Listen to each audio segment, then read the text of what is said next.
അങ്കിളിനെയും കുറിച്ചുള്ള അച്ഛന്റെ സംശയം അല്ല ഇപ്പോഴത്തെ വിഷയം. ആ വൃത്തിയിട്ട കളവനുമായിട്ടുള്ള ചേച്ചിയുടെ എൻഗേജ്മെന്റ് എങ്ങനെയും മുടക്കണം. അച്ഛൻ പറഞ്ഞ ഡേറ്റിന് നമ്മുടെ മുന്നിൽ ഇനി അധികം ദിവസങ്ങളില്ല. ദൈവം നേരിട്ട് ഇറങ്ങി വന്ന് പറഞ്ഞാലും എനിക്കിഷ്ടമില്ലാത്ത കല്യാണത്തിന് ഞാൻ സമ്മതിക്കില്ല. കൂടി വന്ന അച്ഛൻ എന്നെ കൊല്ലുമായിരിക്കും. കൊന്നോട്ടെ.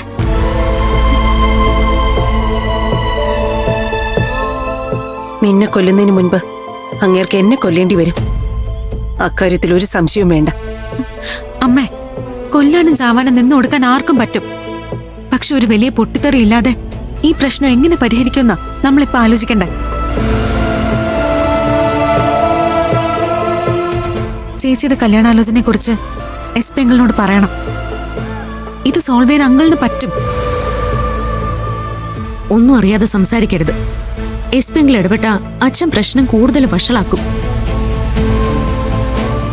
അതുകൊണ്ടാ ഇതൊന്നും അവിടെ ചെന്ന് പറയരുതെന്ന് ദിവ്യപ്രഭ ആന്റിയോടും സദാശിവൻ അങ്കിളിനോടും ഞങ്ങളെ റിക്വസ്റ്റ് ചെയ്തത്. ദയവ് ചെയ്ത് നീ ആയിട്ട് ഇക്കാര്യം വിളിച്ച് പറയല്ലേ. ഇങ്ങനൊരു കല്യാണാലോചന വന്ന കാര്യം സത്യനോട് പറയുന്നതിൽ എനിക്കും താല്പര്യമില്ല.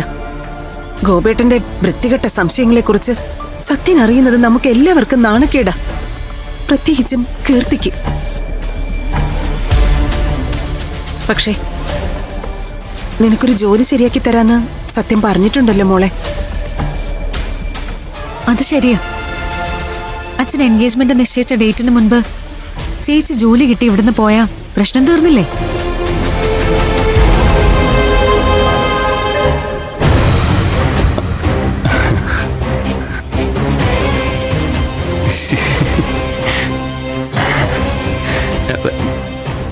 ഞാൻ താടിയെടുത്താൽ നന്നാവുമെന്ന് കീർത്തി പറഞ്ഞതുകൊണ്ട് അത് ഞാനങ്ങ് എടുത്തു.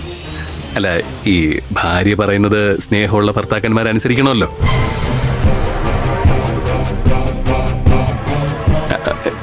എനിക്ക് നന്നായിട്ട് ഉറക്കം വരുന്നുണ്ട്. ഞങ്ങൾ കുറച്ച് ദിവസം കൂടി കാണുമല്ലേ, ഒരുപാട് കാര്യങ്ങൾ സംസാരിക്കാനുണ്ട്. ഇതിനായിട്ട് പോയി കിടന്നോ. നീയും വാ കീർത്തി. തനിച്ചിരുന്ന് വല്ലാതെ ബോറടിച്ചിരിക്കുക.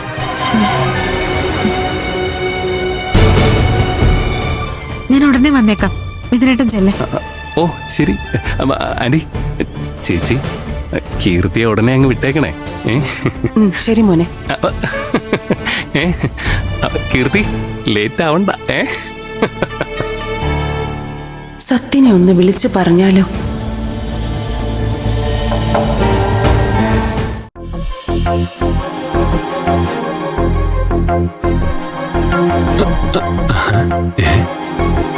പൂക്കളോ? ഇത് വെച്ചൊരു ഐഡിയ ഒപ്പിച്ചാലോ?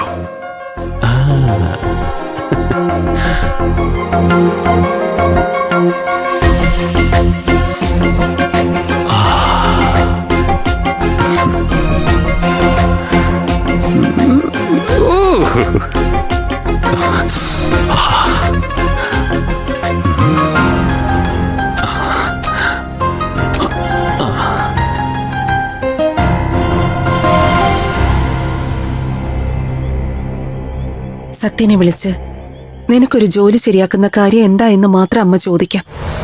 ഇവിടുത്തെ പ്രശ്നങ്ങളോ ഗോപേട്ടൻ നിനക്ക് കല്യാണം ആലോചിക്കുന്നതോ ഒന്നും പറയില്ല. അപ്പൊ പിന്നെ കുഴപ്പമില്ലല്ലോ. എന്നാലും ജോലി ശരിയാവുമ്പോ ഇവിടുത്തെ അച്ഛനെല്ലാം മനസ്സിലാക്കും. അതോടെ സ്വസ്ഥത ഇല്ലാതാവുന്നത് അമ്മയ്ക്കാ.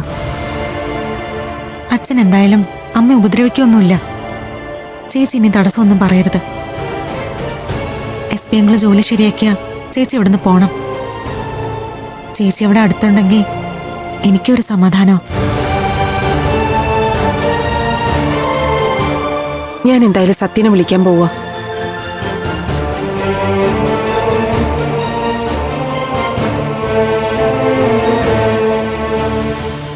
ഹലോ സത്യ.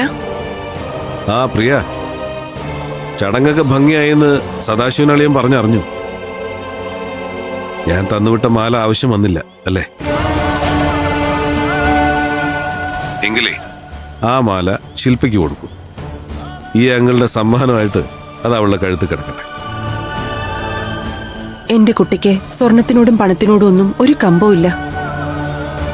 എന്റെ മോക്ക് വേണ്ടത് ഒരു ജോലിയാ. സത്യൻ മുമ്പ് വാക്ക് തന്നതുപോലെ എത്രയും പെട്ടെന്ന് ശില്പയ്ക്കൊരു ജോലി ശരിയാക്കി കൊടുക്കണം. ആ കാര്യം ഞാൻ സ്വാമിയോട് പറഞ്ഞു കഴിഞ്ഞു. ഒരാഴ്ചക്കുള്ളിൽ തീരുമാനം ഉണ്ടാക്കും. ഓണം കഴിഞ്ഞ് അവൾ ജോയിൻ ചെയ്യട്ടെ. അത് പോരെ സത്യ, കഴിയുന്നതും നേരത്തെ.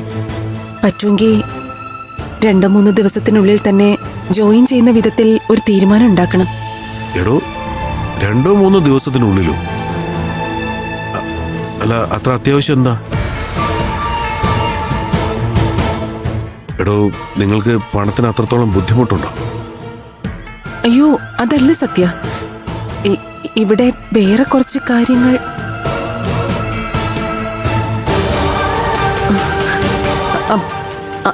അത് പിന്നെ സത്യ,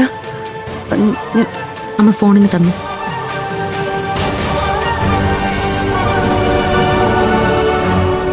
എനിക്കൊരു ജോലി അത്യാവശ്യം അങ്കിൾ.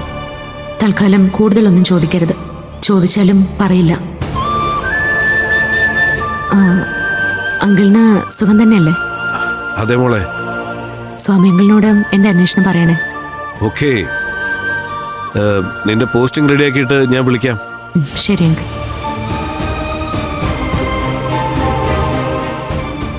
അത്യാവശ്യം തന്നെയാ സത്യ. തൽക്കാലം കൂടുതലൊന്നും ചോദിക്കരുത്. ചോദിച്ചാലും പറയില്ല.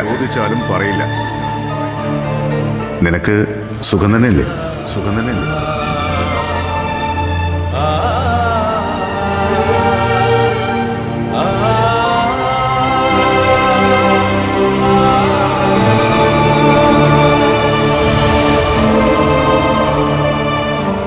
അവള് അച്ഛൻ്റെ മകള് തന്നെയാ മായ.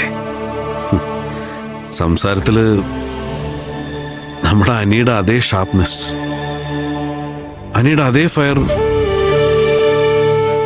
അത് പലപ്പോഴും ഞാൻ അവളിൽ കണ്ടിട്ടുണ്ട്. തൊട്ടടുത്ത നിമിഷം വളരെ സോഫ്റ്റായി സംസാരിച്ച് അവള് നമ്മളെ കയ്യിലെടുക്കുകയും ചെയ്യും. അനിയും അങ്ങനെ ആയിരുന്നല്ലോ. ശില്പയുടെ അച്ഛൻ നമ്മുടെ അനി മരിച്ചിട്ടില്ലെന്ന് സത്യേട്ടൻ പ്രിയയോട് പറയാത്തത് എന്തുകൊണ്ടാ?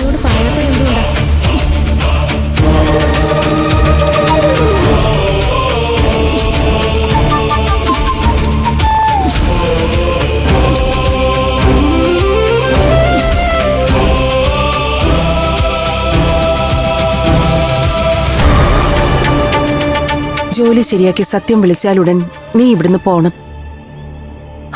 അതിന്റെ പേരിൽ ഗോപേട്ടൻ എന്നെ കൂടുതൽ ഉപദ്രവിക്കാൻ വന്ന അപ്പുറത്തുള്ളവര് പറയുന്നത് പോലെ ഞാൻ പോലീസിനെ വിളിക്കും. അതുകൊണ്ട് എന്റെ കാര്യം ആലോചിച്ച് മോള് പേടിക്കൊന്നും വേണ്ട.